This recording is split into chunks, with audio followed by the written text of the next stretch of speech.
ప్రపంచ స్థాయిలో గుర్తింపు పొందిన అతి ఎత్తైన అంబేద్కర్ విగ్రహ నిర్మాణం విజయవాడలో జరగడంలో కీలక పాత్ర వహించడంలో అధికారులందరూ కూడా సమిష్టిగా పనిచేశారు.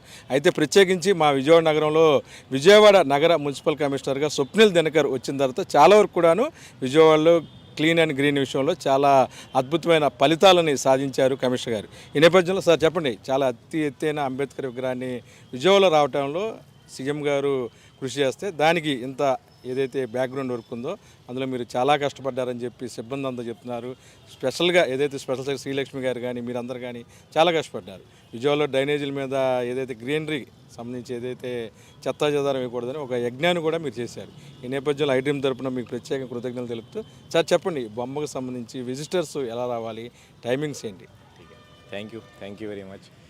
ఇప్పుడు మన విజయవాడ సెంటర్ పాయింట్గా ఇప్పుడు మారిన Ambedkar Swaraj Maidan, statue of social justice అంటే సామాజిక న్యాయానికి మహాశిల్పం ఈ ఏరియాకి రావడానికి ఈ రోజు నుంచి మనం పబ్లిక్ కోసం మనం ఓపెన్ చేసాము. పబ్లిక్లో ఎవరిగానే రావచ్చు, ఏమీ ప్రాబ్లం లేదు. దీనికి ఒక ఎంట్రీ టికెట్ ఒక 5 రూపాయలు మనం ఇక్కడ పెట్టడం జరిగింది. అదే అడల్ట్ ఉండొచ్చు, లేకపోతే చిన్నవాళ్ళు కూడా ఉండొచ్చు, అంటే చిల్డ్రన్ కూడా ఉండొచ్చు. మీరు మొత్తం అంబేద్కర్ స్వరాజ్ మైదాన్ ఈ ఏరియా చూస్తే, అంటే స్టాచ్యూ పరిసరం చూస్తే ఒక 2 భాగాలుగా మనం డివైడ్ చేసాము. ఒక టికెటెడ్ ఏరియా, ఒక నాన్ టికెటెడ్ ఏరియా. అంటే స్టాచ్యూ వెనక ఇది ఒక వాకింగ్ ట్రాక్, పార్క్ అది అన్నీ ఉన్నాయి. అది అంత దీనికి టికెట్ మనం పెట్టట్లేదు. బట్ కానీ స్టాచ్యూ పరిసరాలు అంటే ఇప్పుడు మీరు ఇక్కడ మ్యూరల్స్ చూడొచ్చు, దాని తర్వాత స్టాచ్యూ అది ఒక మెయిన్ బిల్డింగ్ చూడొచ్చు. ఇది కాకుండా ఎక్స్పీరియన్స్ సెంటర్, లోపల ఒక ఎక్స్పీరియన్స్ సెంటర్ ఉంది, మినీ థియేటర్ ఉంది. ఈ అంత పరిసరం చూడడానికి ఆ టికెట్ ఒక మామూలుగా ఒక 5 రూపీస్ మనం పెట్టడం జరిగింది. దీనికి మెయిన్ టైమింగ్స్ అంటే పొద్దున 10 గంటల నుంచి సాయంత్రం 8 వరకు పెట్టడం జరిగింది. ఒకవేళ రష్ ఎక్కువ ఉంటే, సాయంత్రం చాలా ఎక్కువ ఉంది అంటే అప్పుడు మనం మళ్ళీ కమిటీకి మీద డిసిజన్ పెట్టుకొని 8 to 9 వరకు అది కూడా మనం చేయవచ్చు. బట్ కానీ ఇప్పటికీ ఒక 10 to 8 ఈ టైమింగ్స్ పెట్టడం జరిగింది. గవర్నమెంట్ నుంచి ఆల్రెడీ ఒక జియో కూడా రావడం జరిగింది.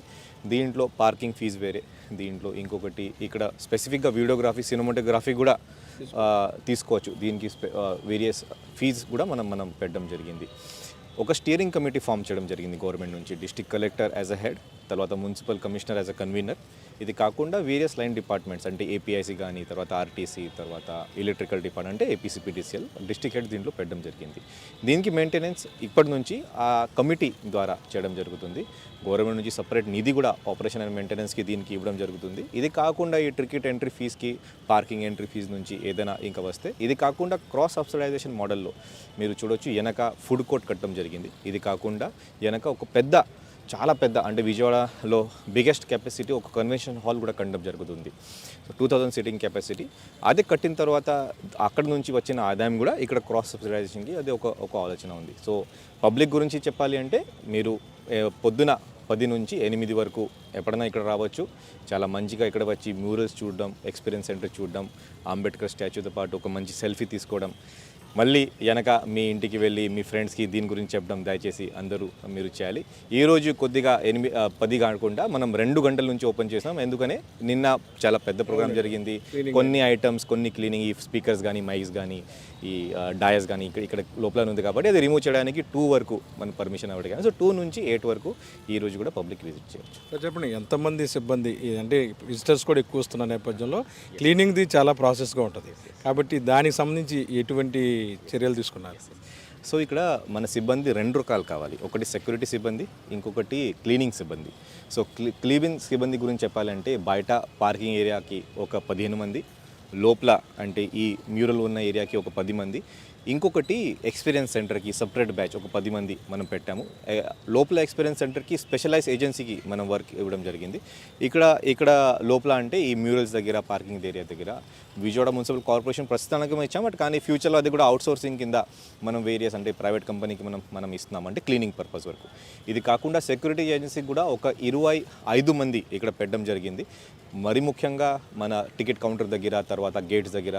ఇంకొకటి పబ్లిక్కి మీ ద్వారా నేను చెప్పబోతున్నాను, బందర్ రోడ్ వైపు ఉన్న గేట్స్ మనం పబ్లిక్ కోసం ఓపెన్ చేయట్లేదు. ఎందుకని అక్కడ పార్కింగ్ స్పేస్ లేదు. మళ్ళీ పార్కింగ్ స్పేస్ లేక మీరు బందర్ రోడ్లో బండి పార్క్ చేయడం జరుగుతుంది. కాబట్టి ఇక్కడ కలెక్టర్ క్యాంప్ ఆఫీస్ వైపు అంటే పింగల్ వెంకియా స్ట్రీట్ మార్గం మనం చెప్తాం అదే. సో కలెక్టర్ క్యాంప్ ఆఫీస్ వైపు నుంచి అంటే ఈస్ట్ అంటాం, ఈస్ట్ వైపు నుంచి గేట్ నెంబర్ 3 నుంచి పబ్లిక్కి ఎంట్రీ ఇవ్వడం జరుగుతుంది. అక్కడ నుంచి మీరు ఇక్కడ వచ్చి టికెట్ కౌంటర్ కూడా దగ్గరనే ఇక్కడ ఉంది, అక్కడ టికెట్ కొనేసి మీరు లోపలికి వచ్చి ఇక్కడ నుంచి బయట మీరు వెళ్ళొచ్చు. చెప్పండి, మొత్తం క్లీన్ విషయంలో చాలా జాగ్రత్తలు తీసుకుంటారు మీరు. ఏదైతే స్ట్రైక్ విషయంలో కూడాను ప్రైవేట్గా మీరే కొంతమంది నియమించడం, రాత్రులు కూడా వచ్చి విజయవాడ నగరం శుభ్రం చేయడంలో కీలక పాత్ర వహించారు. అంటే ఈ కమిట్మెంట్ ఎలా వచ్చింది? విజయవాడ నీళ్లు గొప్పతనమా, లేకపోతే స్వప్నిల్ దినకర్ ముందు నుంచి కూడా అంతేనా? అంటే అలా ఏం లేదు. అంటే మున్సిపల్ కమిషనర్కి ముఖ్య ఉద్దేశం అంటే క్లీన్ సిటీ అంటే నగరం శుభ్రం ఉండడం, అది మున్సిపల్ కమిషనర్కి అది ఫస్ట్ జాబ్లో ఫస్ట్ రెస్పాన్సిబిలిటీ. అదే కాకుండా రెవెన్యూ కూడా తీసుకురావాలి, అది కూడా ఉంది. బట్ కానీ ముందుగా మనం పబ్లిక్కి బేసిక్ సర్వీసెస్ ఇవ్వాలి. బేసిక్ సర్వీసెస్లో ఏంటి, క్లీనినెస్ ఒకటి, తర్వాత డ్రింకింగ్ వాటర్, ఎలక్ట్రిసిటీ, అంటే స్ట్రీట్ లైట్స్, అదే ముఖ్యమైన అంశం. దీంట్లో మరీ ముఖ్యంగా మార్పు తీసుకురావాలి, లేకపోతే ఒక సిటీకి మంచి లుక్ రావాలి అంటే గ్రీనరీ చాలా చాలా ఇంపార్టెంట్, క్లీనినెస్ చాలా చాలా ఇంపార్టెంట్. కాబట్టి ఆ రెండు అంశం మీద మనం ఫోకస్ పెట్టినాము.